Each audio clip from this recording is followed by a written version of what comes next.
கோளரப்பதிகத்தை பாடிவிட்டு ஐயனுடைய பஞ்சாட்சர மந்திரத்தை தொடர்ந்து சொல்லிக்கிட்டு இருந்தோம்னா எப்படிப்பட்ட கோள்களுடைய தாக்கமாக இருந்தாலும் அது மாறி போகும்.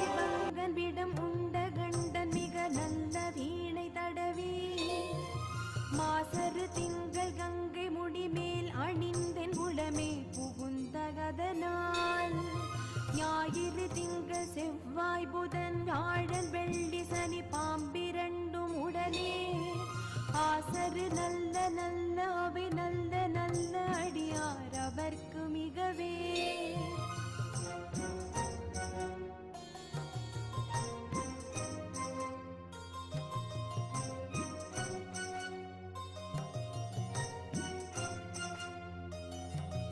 என்பொடு கொம்பொடாம இவை மார்பில